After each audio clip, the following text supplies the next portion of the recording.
പ്രഗ്നൻസിയിൽ complication ഉണ്ടാക്കുന്ന ഒരു അസുഖമാണ് BP, കൂടിയ BP, ഹൈപ്പർ ടെൻഷൻ.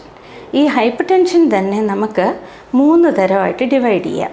പ്രഗ്നൻസിക്ക് മുൻപേ ഉണ്ടാകുന്ന ഹൈപ്പർ ടെൻഷൻ, ഹൈപ്പർ ടെൻഷനായിട്ടിരിക്കുന്ന ആൾ പ്രഗ്നൻ്റ് ആകുക, ആ കണ്ടീഷൻ. പ്രഗ്നൻസിയിൽ മാത്രം ഉണ്ടാകുന്ന ഒരു ഹൈപ്പർ ടെൻഷൻ, അത് ഒരു 5-ാം മാസം തൊട്ടാണ് സാധാരണ കണ്ടുവരുന്നത്. 5 മാസം തൊട്ട് പ്രസവം വരെ ആണ് കണ്ടുവരുന്നത്. അത് ജസ്റ്റേഷണൽ ഹൈപ്പർ ടെൻഷൻ എന്നാണ് അതിന് വിളിക്കുന്നത്. മറ്റേത് ഈ ജസ്റ്റേഷണൽ ഹൈപ്പർ ടെൻഷൻ തന്നെ കൂടുതൽ കോംപ്ലിക്കേഷൻസിൽ പോകുന്ന, കൂടുതൽ അപകടാവസ്ഥയിൽ പോകുന്ന കണ്ടീഷൻ ഉണ്ട്. അതായത് പ്രീ എക്ലാംസിയ, PE എന്ന് പറയുന്ന കണ്ടീഷനും എക്ലാംസിയ എന്ന് പറയുന്ന കണ്ടീഷനും. ഇതൊക്കെ ഒഴിവാക്കാൻ വേണ്ടിയാണ് നമ്മൾ പ്രഗ്നൻസിയിൽ ആദ്യം തന്നെ BP ഉണ്ടെങ്കിൽ അതിന് വേണ്ട ട്രീറ്റ്മെൻറ്റ് കൊടുക്കലും BP കുറയ്ക്കാനുള്ള മാർഗങ്ങളും ലൈഫ് സ്റ്റൈലിൽ വരേണ്ട മാറ്റങ്ങളും ആഹാര രീതിയിലുള്ള മാറ്റങ്ങളും ഉപദേശിക്കുന്നത്. നമ്മൾ ഒരു നോർമൽ BP പ്രഗ്നൻസിയിൽ വേണ്ടത് ഒരു 130-90. അതിൽ താഴെ നിന്നാൽ നമ്മൾ ആ പേഷ്യൻറ്റിനെ മോണിറ്റർ ചെയ്തുകൊണ്ടിരിക്കണം. നമ്മളെ ഡോക്ടേഴ്സ് അവരോട് എല്ലാ 2 ആഴ്ച വരാൻ പറയും. ഈ 2 ആഴ്ച വരുമ്പോഴും BP അതേപടി നിൽക്കുകയാണെങ്കിൽ ചെറിയ ഡോസിൽ നമുക്ക് മരുന്ന് തുടങ്ങാം. പിന്നെ ഒരുപാട് വണ്ണമുള്ള കുട്ടികളാണെങ്കിൽ അവർക്ക് ആദ്യമേ ഇക്കോസ്പെറിൻ എന്ന് പറയുന്ന ഒരു ടാബ്ലറ്റ് സ്റ്റാർട്ട് ചെയ്യുന്നത് നല്ലതാണ്.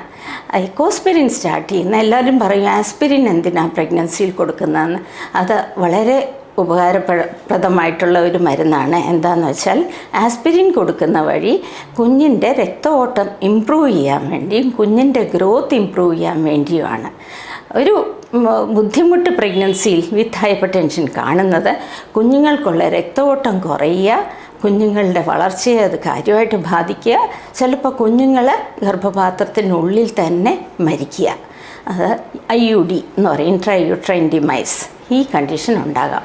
അതൊക്കെ കൊണ്ടാണ് നമ്മൾ ആദ്യമേ ഇത് കുഞ്ഞിനുണ്ടാകാവുന്ന പ്രോബ്ലംസ് അതൊക്കെ ആദ്യമേ നമ്മൾ ഈ തരം മരുന്നുകൾ കൊടുത്ത് കൺട്രോൾ ചെയ്ത്, ഡയറ്റ് കൺട്രോൾ ചെയ്ത്, റിലാക്സിങ് എക്സസൈസൊക്കെ ചെയ്ത് മുന്നോട്ട് പോകാൻ പറയുന്നത്.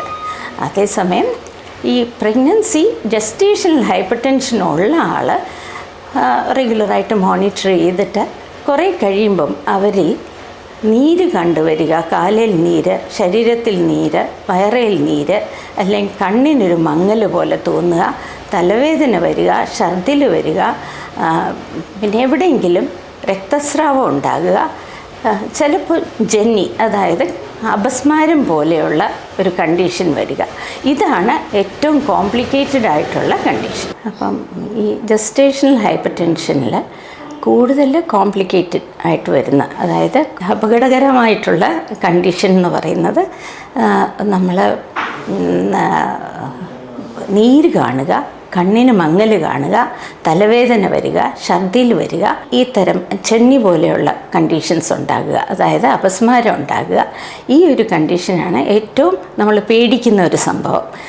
അതാണ് BP ഉള്ളവരിൽ നമ്മളിങ്ങനെ കൃത്യമായിട്ട് ചെക്കപ്പ് വേണം, വേണ്ട നിർദ്ദേശങ്ങൾ പാലിക്കണം എന്ന് പറയാനുള്ള പ്രധാന കാരണം. ഇതൊക്കെ നമ്മൾ അവോയ്ഡ് ചെയ്യാൻ വേണ്ടിയാണ്. പിന്നെ കുഞ്ഞിൻ്റെ ഗ്രോത്ത് ഇമ്പ്രൂവ് ചെയ്യാനും അമ്മയുടെ ഭാഗത്തുനിന്ന് അമ്മയുടെ ഹെൽത്തിന് പ്രോബ്ലം വരാതിരിക്കാനും വേണ്ടിയാണ് ഡോക്ടേഴ്സ് ഈ നിർദ്ദേശങ്ങളെല്ലാം കൊടുക്കുന്ന. റെഗുലർ ചെക്കപ്പ്, വേണ്ട ബ്ലഡ് ടെസ്റ്റുകൾ, ഓരോ പ്രാവശ്യം വരുമ്പോഴും മൂത്രവും രക്തവും ടെസ്റ്റ് ചെയ്യേണ്ടി വരും, ലിവറിൻ്റെ പ്രവർത്തനം നോക്കേണ്ടി വരും, കിഡ്നിയുടെ പ്രവർത്തനം നോക്കേണ്ടി വരും, കണ്ണിൻ്റെ ടെസ്റ്റ് ചെയ്യേണ്ടി വരും, ഫണ്ടൽ എക്സാമിനേഷൻ ചെയ്യേണ്ടി വരും. അതൊക്കെ നമ്മൾ ഈ BP കൊണ്ടുണ്ടാകുന്ന വ്യതിയാനങ്ങൾ കണ്ടുപിടിക്കാനാണ്. അതിന് വേണ്ട മരുന്നുകൾ നേരത്തെ തുടങ്ങാൻ വേണ്ടിയാണ് ഡോക്ടർ ഇതൊക്കെ ഈ ടെസ്റ്റുകളൊക്കെ അഡ്വൈസ് ചെയ്യുന്നത്. ഇങ്ങനത്തെ കണ്ടീഷൻസ് വന്നാൽ ഉടനെ ഹോസ്പിറ്റലിലേക്ക് വരിക. എന്തെങ്കിലും ഈ പറഞ്ഞ ഏതെങ്കിലും സിംറ്റം നമുക്കുണ്ടാകുകയാണെങ്കിൽ വീട്ടിൽ വെച്ച് ഉടനെ ഹോസ്പിറ്റലിൽ എത്തുക. പിന്നെ ഹോസ്പിറ്റലിൽ അഡ്മിറ്റ് ചെയ്ത് ബാക്കി കാര്യങ്ങളൊക്കെ ഞങ്ങൾ നോക്കിക്കോളാം വേണ്ട രീതിയിൽ. പക്ഷേ ഡോക്ടറുടെ നിർദ്ദേശം സ്ട്രിക്റ്റായിട്ട് ഫോളോ ചെയ്യുക എന്നുള്ളതാണ്. അതിന് കൂടുതൽ ഊന്നൽ കൊടുക്കാനാണ് ഞാൻ ഈ കാര്യങ്ങളെല്ലാം പറയുന്നത്.